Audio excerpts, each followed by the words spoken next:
Hello my dear students, मैं हूं Meenakshi from VM academy classes Nashik. बच्चों, हम देख रहे हैं क्लास 12 का chapter number 3 kinetic theory of gases and radiation और आज है उसका लेक्चर नंबर 8 जिसमें हम टॉपिक स्टडी करने वाले हैं specific heat capacity.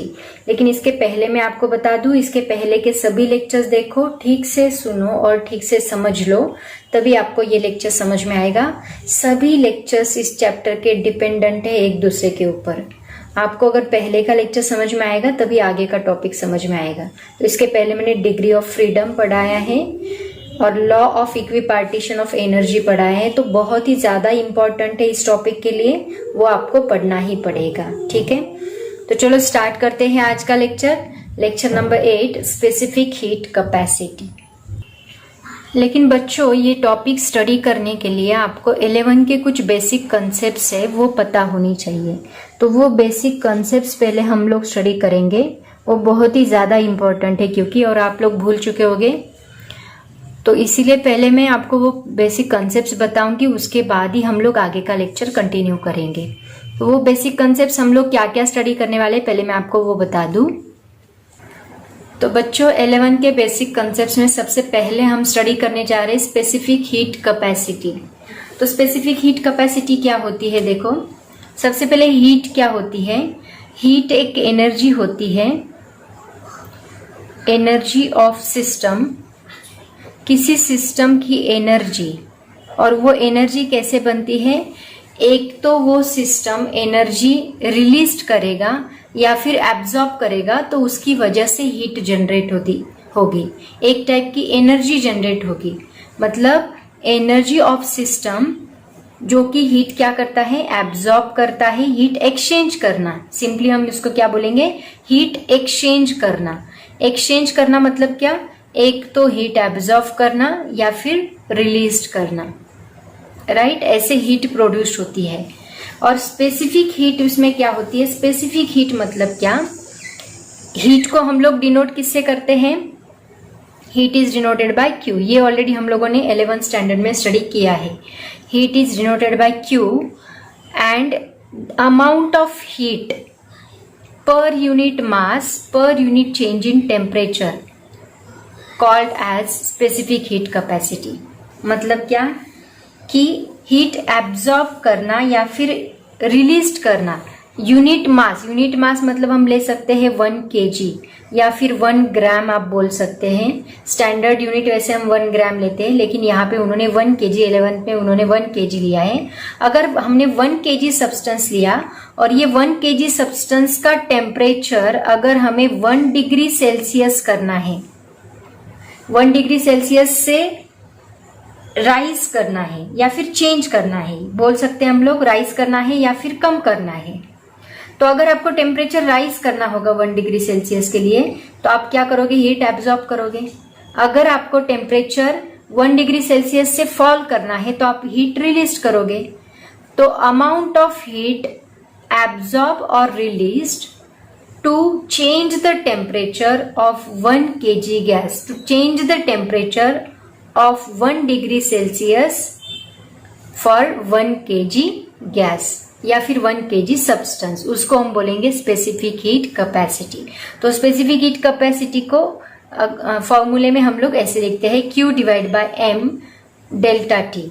Delta T का मतलब होता है चेंज इन टेम्परेचर, यहाँ चेंज इन हीट हम लोग लिखेंगे, change in heat divide by mass मतलब per unit mass divide by per unit change in temperature. ऐसे भी आप सिंपली इसको डिफाइन कर सकते हैं। अगर हमें इसका एसआई यूनिट लिखना है तो एसआई यूनिट हम लोग क्या लिखेंगे, हीट का यूनिट होता है जूल, मास का यूनिट यहाँ पे केजी हमने लिया है, केजी इनवर्स, और टेम्परेचर का यूनिट हम लोग लेंगे डिग्री केल्विन या फिर डिग्री सेल्सियस। यहाँ पे डिग्री केल्विन भी ले सकते हैं या फिर डिग्री सेल्सियस भी ले सकते हैं। इनवर्स लेना पड़ेगा क्योंकि ये डिवाइड बाय है। तो ये इसका एसआई यूनिट आएगा, इसको कहा जाता है स्पेसिफिक हीट कैपेसिटी। समझ में आया सबको, क्या है स्पेसिफिक हीट कैपेसिटी की definition, the amount of heat per unit mass absorb और गिवन आउट या फिर released by the substance to change its temperature by 1 degree Celsius और 1 डिग्री केल्विन, उसको हम कहेंगे स्पेसिफिक हीट कैपेसिटी, और फॉर्मूले के फॉर्म में हम उसको ऐसे लिखेंगे। समझ में आया सबको? अभी इसके 2 टाइप्स की स्पेसिफिक हीट है, ये सब 11 के टॉपिक हम लोग स्टडी कर रहे हैं। वो 2 टाइप्स कौन से है वो देखते हैं हम लोग। तो पहला टाइप है specific heat capacity at constant pressure. Constant pressure जिसको हम डिनोट करते हैं एसपी से, और दूसरा टाइप है specific heat capacity at constant volume. Constant volume जिसको हम डिनोट करते हैं एसवी से। Specific heat capacity at constant pressure, specific heat capacity at constant volume, दोनों की डेफिनेशन क्या है? देखो सेम डेफिनेशन। यहाँ पे क्या डेफिनेशन देखी हमने स्पेसिफिक हीट कैपेसिटी की? स्पेसिफिक हीट कैपेसिटी में हमने देखा amount of heat per unit mass absorb और released by the substance to change its temperature by 1 degree Celsius और 1 degree Kelvin at constant pressure. आगे लगा दो सेम डेफिनेशन, आगे बस हम क्या लगाएंगे? एट कांस्टेंट प्रेशर, मतलब प्रेशर कांस्टेंट रख के आप हीट चेंज करोगे, हीट एक्सचेंज करोगे। 1 kg गैस की 1 डिग्री सेल्सियस तक हीट एक्सचेंज करोगे प्रेशर कांस्टेंट रख के, तो उसको हम एसपी बोलेंगे। वही अगर कांस्टेंट वॉल्यूम रख के करोगे तो उसको हम क्या बोलेंगे? एसवी बोलेंगे। समझ में आया सबको? अभी देखो ये दोनों सिर्फ आपने थ्योरेटिकली स्टडी किया है, मैं इसको एग्जाम्पल देके पढ़ाऊंगी तो इसको कुछ अलग से आपको पढ़ना है, क्योंकि आगे जाके जो टॉपिक हम स्टडी करने वाले हैं उसमें वो बहुत ज्यादा इम्पोर्टेंट है। तो इसको आपको सिर्फ थ्योरेटिकली नहीं समझना, इसको प्रैक्टिकली भी समझना है कि एग्जैक्टली प्रेशर कांस्टेंट रखने के बाद गैस में क्या चेंजेस होते हैं, एनर्जी कितनी लगती है, और कांस्टेंट वॉल्यूम रखने के बाद गैस में क्या चेंजेस होते हैं। तो ये दोनों चीजें आपको यहाँ पे स्टडी करनी है। लेकिन सबसे पहले यहाँ पे याद रखो एसपी क्या होता है, एसवी क्या होता है। यहाँ पे हमने सब्सटेंस कितना लिया है? 1 kg लिया है। 1 kg सब्सटेंस की हीट एक्सचेंज करना, टेम्परेचर कितना चेंज कर रहे हैं हम लोग? 1 डिग्री सेल्सियस। यहाँ पे भी हमने सब्सटेंस लिया है 1 kg और उसका टेम्परेचर हम कितना चेंज कर रहे हैं? 1 डिग्री सेल्सियस। उसके लिए कितनी हीट आप एक्सचेंज करोगे उसको हम लोग बोलेंगे specific heat capacity at constant pressure and constant volume, SP and SV. Next point हम देखने जा रहे हैं molar specific heat at constant volume, जो डिनोट किया जाता है सीवी से। तो इसका मतलब क्या? देखो वहां पे हमने सब्सटेंस कितना लिया था? 1 kg लिया था, और उसका टेम्परेचर हम लोग कितना इंक्रीज कर रहे थे? 1 डिग्री सेल्सियस और 1 डिग्री केल्विन। यहाँ पे बस इतना डिफरेंस है, आप यहाँ पे 1 kg की जगह पे 1 मोल सब्सटेंस लोगे, बाकी डेफिनेशन यहाँ पे सेम है। बस आपने क्या किया? 1 kg की जगह पे 1 मोल सब्सटेंस लिया और उसका टेम्परेचर आप कितना राइज या फॉल कर रहे हो? 1 डिग्री सेल्सियस टेम्परेचर चेंज कर रहे हो। तो इसकी डेफिनेशन क्या आएगी? Molar specific heat of gas at constant volume is defined as the amount of heat absorb और रिलीज्ड फॉर राइज और fall the temperature of 1 mole of a substance और the gas through 1 degree Kelvin. यहाँ पे kelvin हो सकता है या फिर सेल्सियस हो सकता है, उसके लिए जो अमाउंट ऑफ हीट लगेगी। लेकिन यहाँ पे वॉल्यूम क्या होना चाहिए? कांस्टेंट होना चाहिए। एट कांस्टेंट वॉल्यूम आगे लगाना जरूरी है। वॉल्यूम को कांस्टेंट रख के आप हीट अप्लाई करोगे या फिर एब्जॉर्ब करोगे, रिलीज करोगे। 1 मोल सब्सटेंस का कितना टेम्परेचर राइज या फॉल करने के लिए? 1 डिग्री केल्विन टेम्परेचर चेंज करने के लिए आप जो हीट सप्लाई करोगे उसको कांस्टेंट वॉल्यूम रखे, उसको हम लोग बोलेंगे molar specific heat at constant volume. ये सभी डेफिनेशंस में आपको लिख के देने वाली हूँ, डोंट वरी अबाउट दिस। तो इसको हम कहते हैं सीवी। ऐसे ही होता है कांस्टेंट प्रेशर का, molar specific heat at constant pressure. Same definition आएगी, बस यहाँ पे हम एक चेंज करेंगे कि एट कांस्टेंट वॉल्यूम आपने बोला था, अब आप क्या बोलोगे? एट कांस्टेंट प्रेशर, जिसका सिंबल होता है Cp। यहाँ पे भी सेम, मोलर जहाँ पे रहेगा वहाँ 1 kg सब्सटेंस की जगह पे हम कितना सब्सटेंस लेंगे, 1 मोल जितना सब्सटेंस लेंगे, और उसका टेम्परेचर राइज या फॉल हम कितना करेंगे, 1 डिग्री केल्विन से करेंगे। तो उसके लिए जो हीट लगेगी उसको हम बोलेंगे molar specific heat at constant pressure. समझ में आया सबको? अब देखते हैं इन दोनों में रिलेशन क्या है, मतलब Cp and Sp, Cv and Sv, इन दोनों में क्या रिलेशन है वो हम लोग देखने वाले हैं। बहुत ही सिंपल है, एक एग्जाम्पल देके मैं आपको बताती हूँ। तो देखो बच्चों, हम देखने वाले हैं relation between Cp, Cv and Sp, Sv, मतलब principal specific heat at constant pressure constant volume and molar specific heat at constant pressure constant volume. तो एक एग्जाम्पल देके मैं आपको बताती हूँ। सपोज हमने ऑक्सीजन गैस लिया, ओके, और ऑक्सीजन गैस हमने 1 ग्राम ऑक्सीजन को उसका टेम्परेचर इंक्रीज किया 1 डिग्री सेल्सियस से, ठीक है। 1 ग्राम ऑक्सीजन का टेम्परेचर हमने कितना इंक्रीज किया, 1 डिग्री सेल्सियस से। तो उसके लिए हमें सपोज टेम्परेचर यहाँ पे लगेगा 1 डिग्री सेल्सियस, सपोज उतनी हीट लगेगी, 1 जूल जितनी हीट लगी सपोज, ओके। तो अगर हमने यहाँ पे 1 ग्राम की जगह पे 1 मोल ऑक्सीजन लिया, तो 1 मोल ऑक्सीजन मतलब कितना होता है, 32 ग्राम होता है 1 मोल ऑक्सीजन। मतलब 1 मोल ऑक्सीजन में कितना सब्सटेंस होता है, 32 ग्राम सब्सटेंस होता है। तो उसका टेम्परेचर इंक्रीज करने के लिए हमें कितनी हीट लगेगी, 32 टाइम्स हीट ज्यादा लगेगी। मतलब जो Cp है, Cp सपोज हमने Cp यहाँ पे लिया, Cp कांस्टेंट प्रेशर रखे किया हमने, Cp के लिए जो Sp रहेगा उसके कितने टाइम्स हीट हमें लगी, 32 टाइम्स हीट हमें ज्यादा लगेगी, क्योंकि यहाँ पे 1 ग्राम था और यहाँ पे 1 मोल ने कितना होता है, 32 ग्राम। तो 32 ग्राम, 1 ग्राम को इंक्रीज करने के लिए 1 जूल लगी, तो 32 ग्राम को इंक्रीज करने के लिए कितनी लगेगी, 32 जूल लगेगी। मतलब यहाँ 1 कितना हो गया, 32 टाइम्स हो गया। मतलब Sp जो है वो 32 टाइम्स लगेगा Cp को। समझ में आया? तो इसका अगर हम कॉमन रिलेशन बना लें तो ये क्या हुआ, दिस इज 1 मोल। मोल को हम डिनोट करते हैं m से। समझ में आया?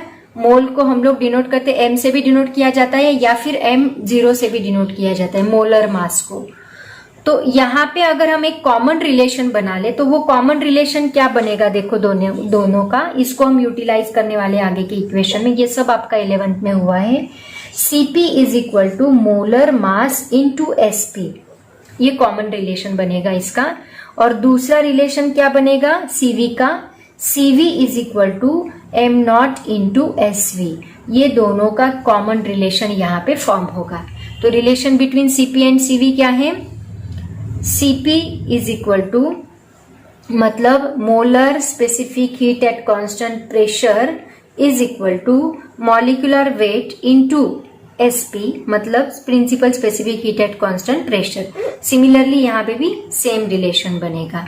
समझ में आया सबको? तो ये रिलेशन आपको याद रखना है, आगे मेयर्स रिलेशन में हम लोग इसको यूटिलाइज करने वाले हैं, बहुत इंपॉर्टेंट है। नेक्स्ट पॉइंट देखो बच्चों,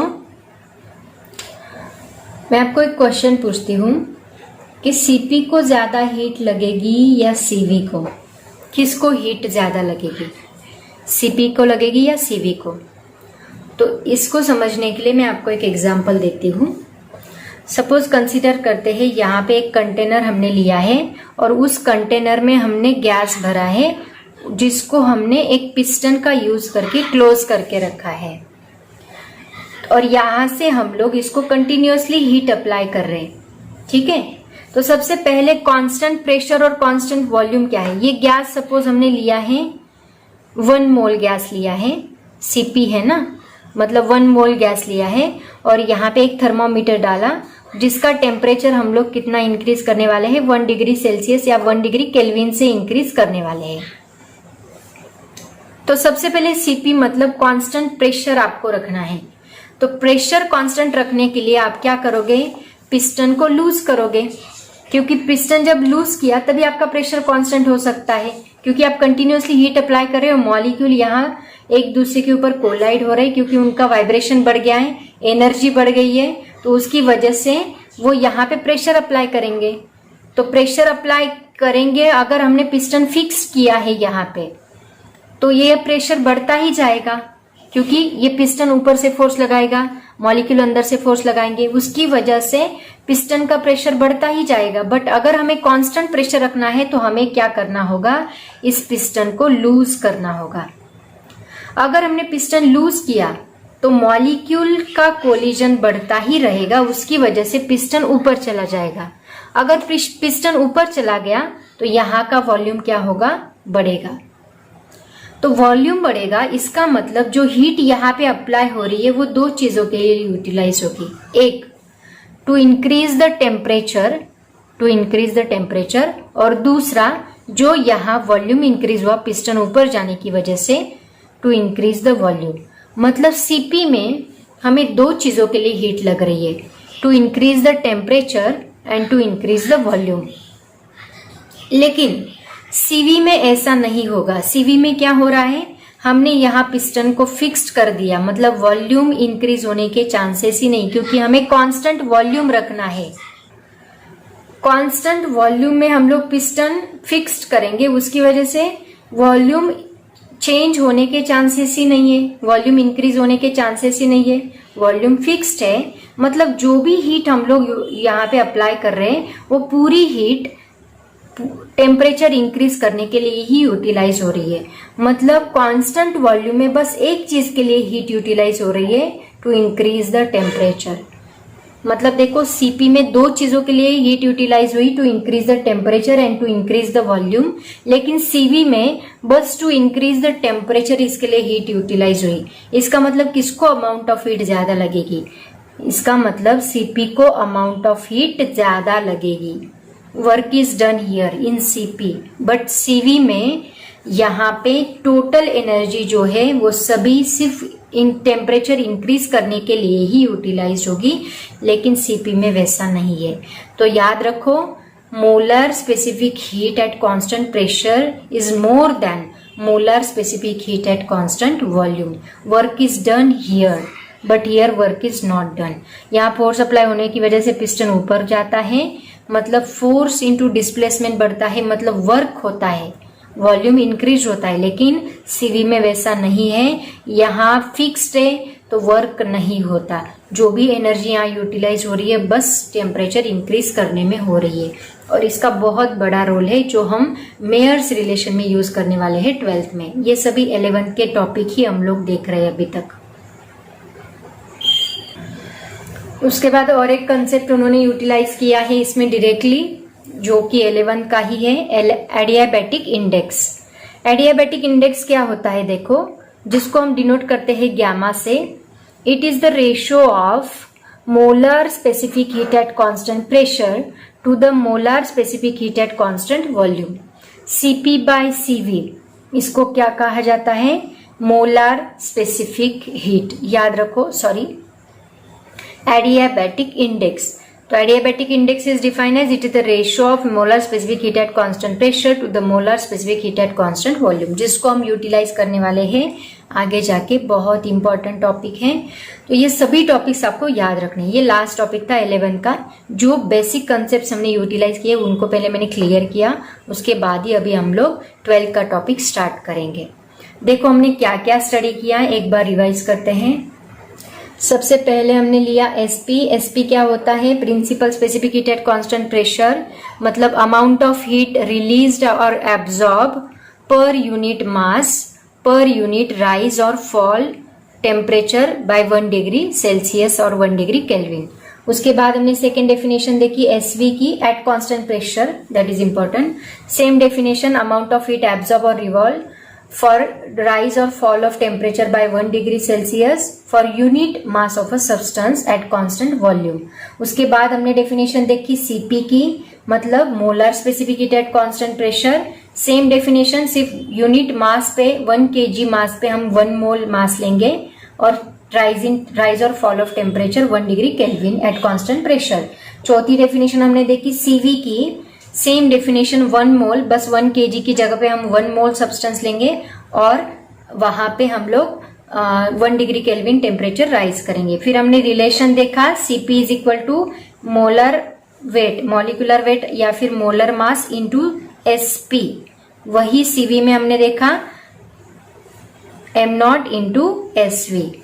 तो ये दोनों का रिलेशन हमने देखा, मतलब मोलर मास से हम लोग मल्टीप्लाई करने के बाद उतनी हीट, एक्स्ट्रा हीट इस Cp में लगती है, जितनी Sp में लगती है उसको मोलर मास से मल्टीप्लाई करने के बाद उतनी एक्स्ट्रा हीट हमें Cp में लगती है। उसके बाद हमने देखा एडियाबैटिक इंडेक्स, जिसका फॉर्मूला होता है Cp/Cv। तो ये सभी 11 के टॉपिक्स, बेसिक टॉपिक्स हमने यहाँ पे लर्न किए हैं, जो कि हम लोग अभी यूटिलाइज करने वाले हैं 12th के टॉपिक में। तो चलो स्टार्ट करते हैं 12th का टॉपिक।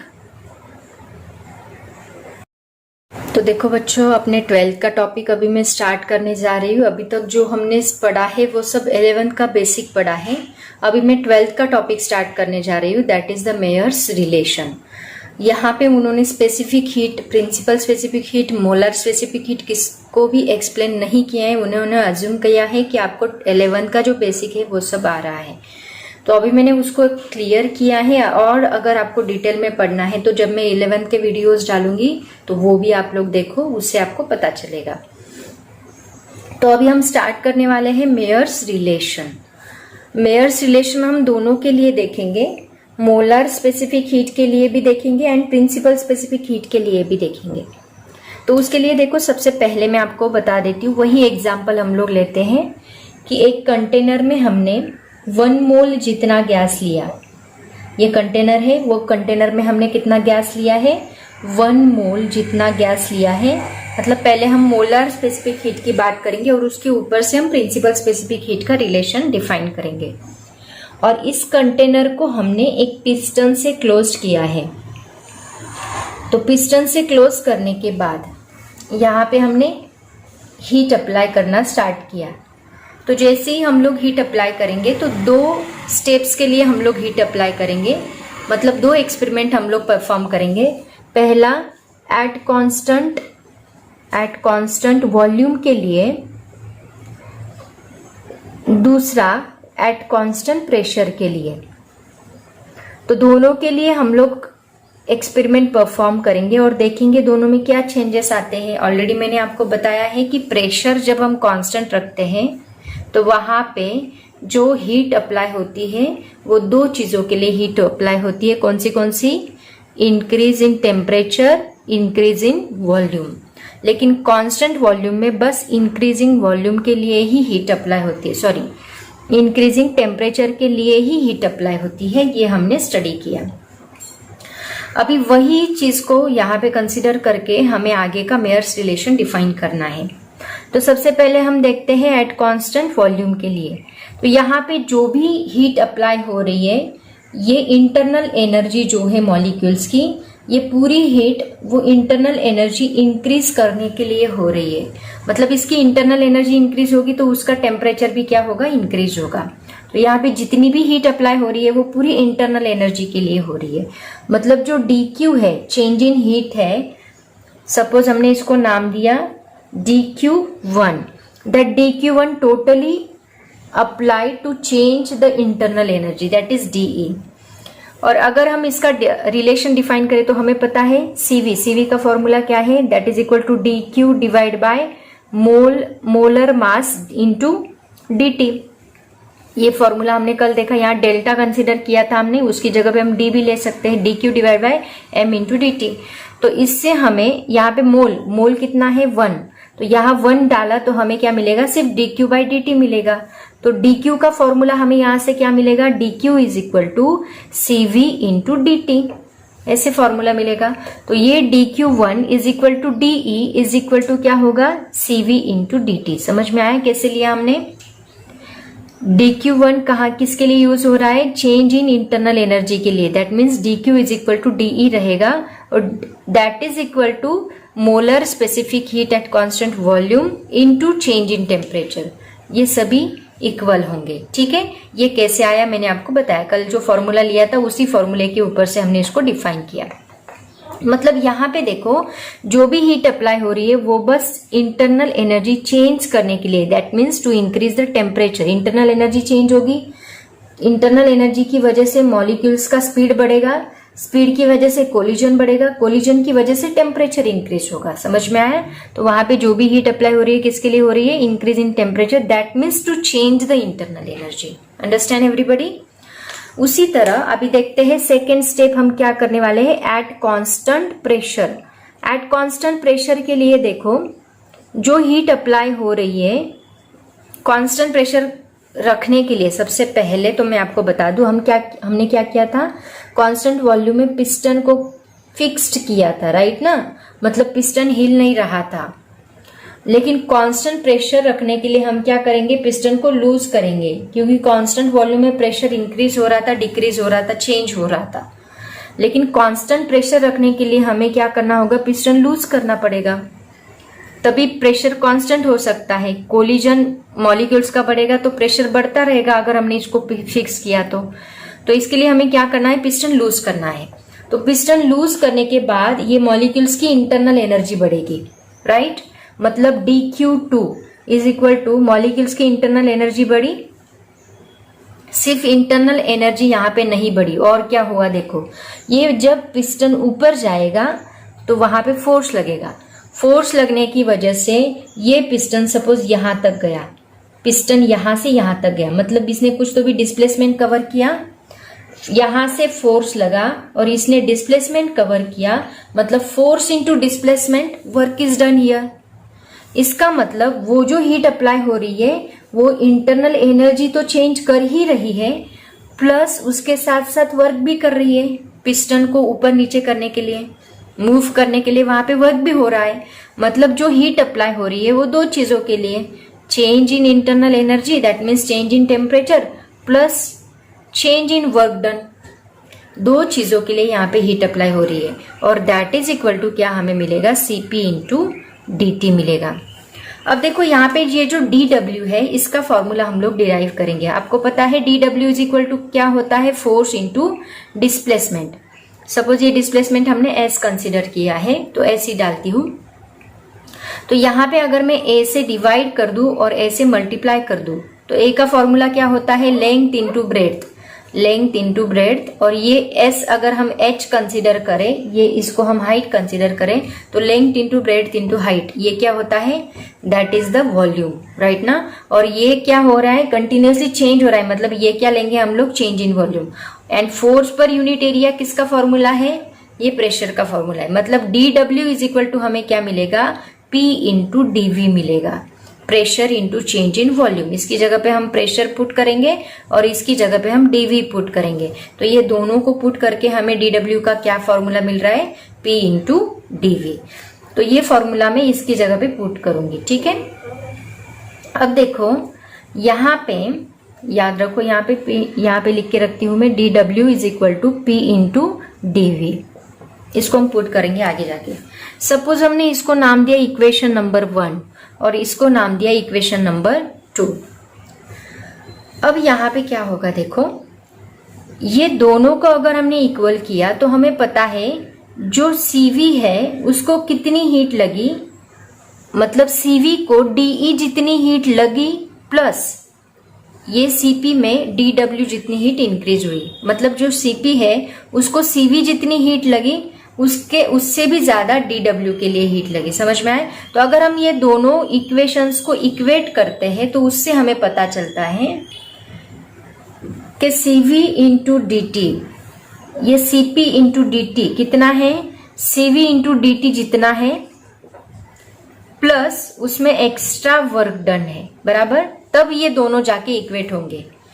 क्योंकि इसकी कितनी है, DE, लेकिन इसके पास DE तो है प्लस dW भी है, मतलब ये DE की जगह पे अगर हमने CV इंटू dt पुट किया तो हमें क्या मिलेगा, CV into dt plus dW, बराबर है ना। ये CP into dt is equal to DE की जगह पे अगर हमने ये पुट किया तो हमें क्या मिलता है, CV dt प्लस dW। समझ में आया? फ्रॉम इक्वेशन 1 एंड 2 से हम लोग ये इक्वेशन लिख सकते हैं। अब अगर मैं इसको इस साइड शिफ्ट करती हूँ तो मुझे क्या मिलेगा, Cp into dt minus CV into dt is equal to क्या मिलेगा, dW मिलेगा।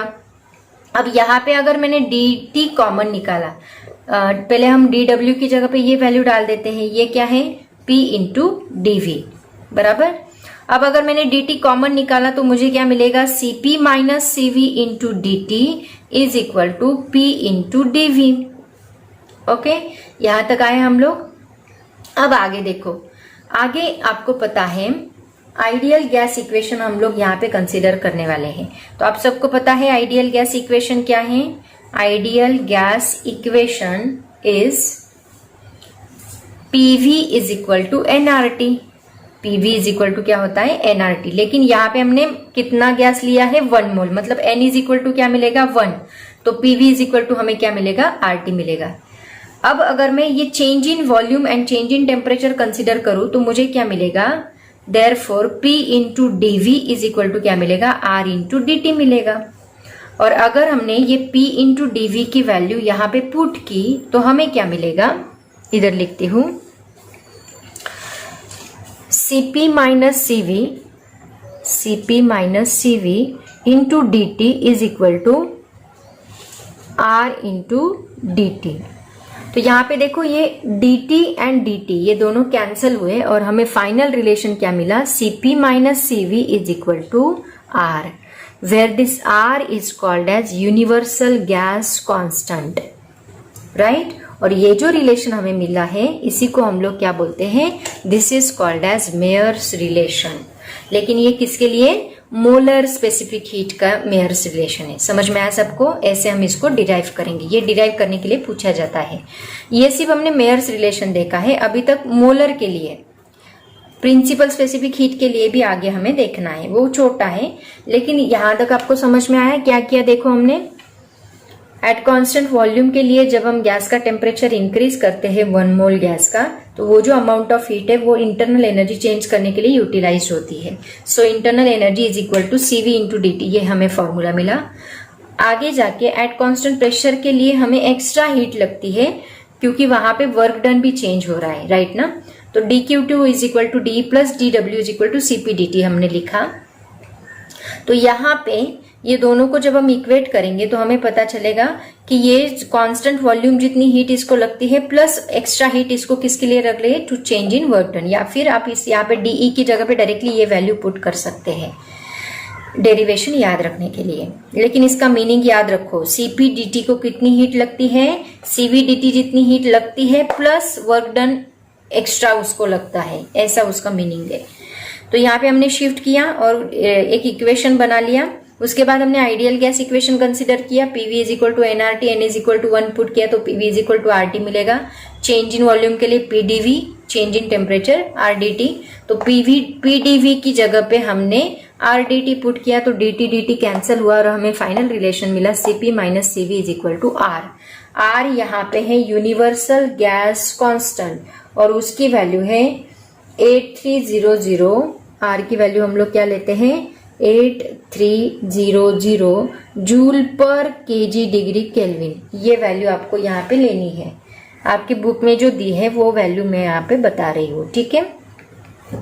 ये अलग अलग भी दी है, किसी किसी में ग्राम में भी दिया होता है, लेकिन आपकी बुक में उन्होंने ये वैल्यू यूज की है।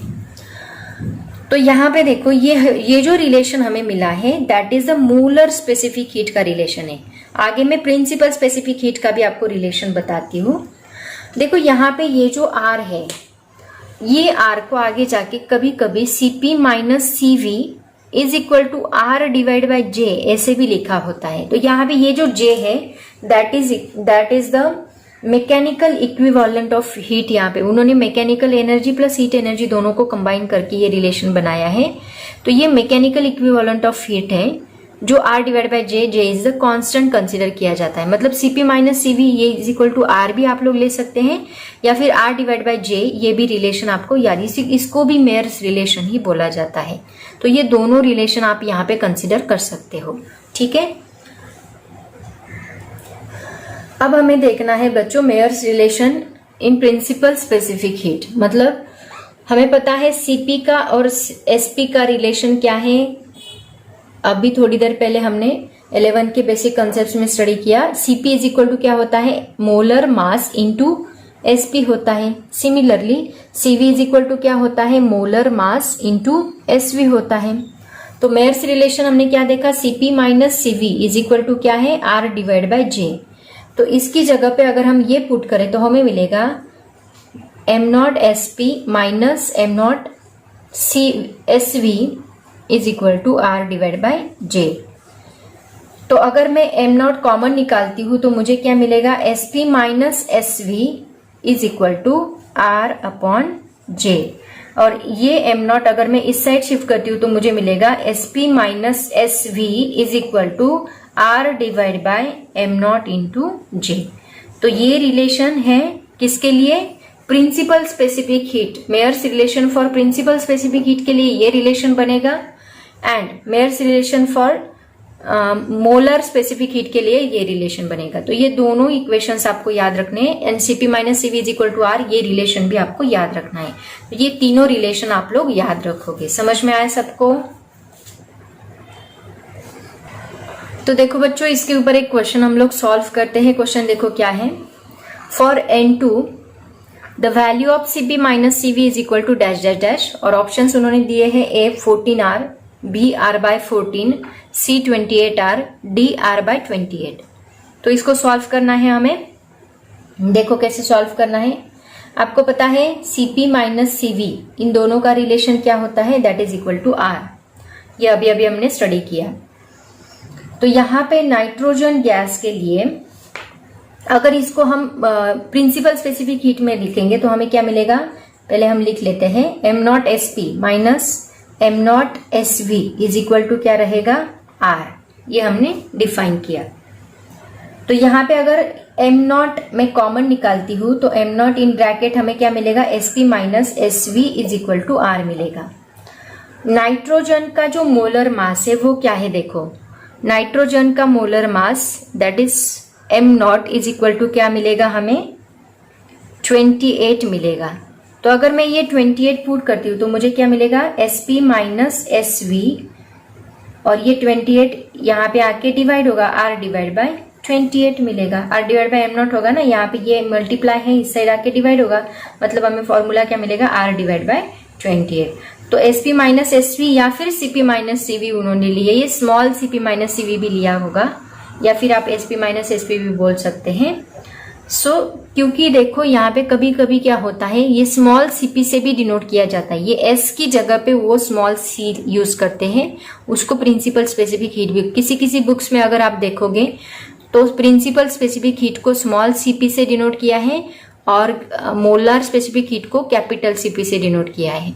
तो ये बात आप याद रखो, कभी कभी वो लोग ऐसे रिलेशन देंगे कॉम्पिटिटिव एग्जाम्स में, तो समझ लो वो ये भी अगर ऐसे आंसर आया तो दैट इज ऑल्सो करेक्ट। तो आपका करेक्ट ऑप्शन कौन सा रहेगा, ये वाला करेक्ट ऑप्शन रहेगा। समझ में आया सबको?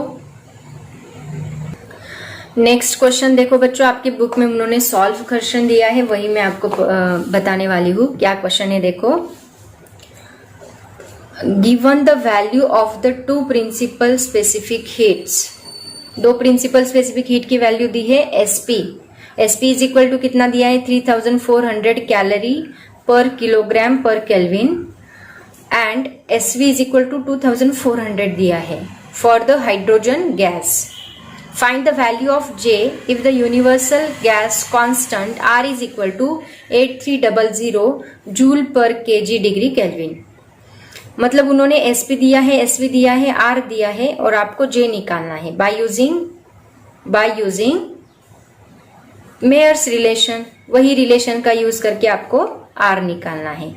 हाइड्रोजन गैस का मोलर मास आपको पता होना चाहिए m0 that is equal to 2 आएगा हाइड्रोजन गैस के लिए, सॉरी मोलर मास नहीं है वो, हाइड्रोजन गैस का मास आपको पता होना चाहिए, वो 2 हम लोग लेंगे क्योंकि यहाँ पे किलोग्राम में उन्होंने दिया है, तो एक मॉलिक्यूल का मास आपको पता होना चाहिए, तो वो 2 रहेगा हाइड्रोजन गैस के लिए, और बाकी सभी वैल्यूज तो उन्होंने दी है। तो पहले गिवन लिख लेते हैं। गिवन देखो उन्होंने sp कितना दिया है, sp is equal to 3400 joule, sorry calorie में दिया है, कैलोरी किलोग्राम इनवर्स के इनवर्स। sv कितना दिया है, 2400 कैलोरी किलोग्राम इनवर्स के इनवर्स। एंड और क्या दिया है R is equal to 8300 joule kilogram inverse के inverse and molar M naught is equal to क्या आएगा यहाँ पे 2। अब यहाँ पे फॉर्मूला कौन सा यूज करना है हमें, SP minus SV is equal to J calculate करने के लिए बोला है, J is equal to what R divide by M naught J. ये फॉर्मूला यूज करके हम लोग इसको सॉल्व करेंगे। तो पुट करो सभी वैल्यूज, आपको पता है क्या है 3400 minus 2400 is equal to 8300 divide by 2 into J. So इन दोनों का सब्ट्रैक्शन हमें कितना मिलेगा 1000 is equal to 8300 divide by 2 into जे।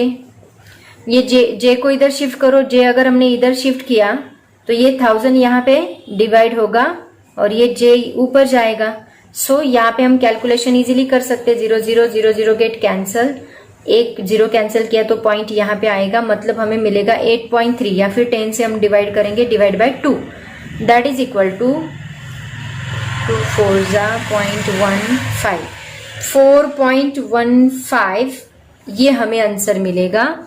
और ये हम लोग किस में लिखेंगे, जूल पर कैलोरी में लिखेंगे, राइट ना, क्योंकि देखो यहाँ पे जो हमें आंसर मिला है दैट 8300 ये जूल में दिया है तो किलोग्राम किलो इनवर्स कैंसिल होगा, तो हमें जो कैलोरी यहाँ पे बचेगा कैलोरी, तो इसका जो आंसर हमें मिलेगा वो किस में मिलेगा, जूल पर कैलोरी में। समझ में आया सबको, 4.15 जूल पर कैलोरी। ऐसे हम लोग इसको सॉल्व करेंगे, बहुत ही इजी न्यूमेरिकल था।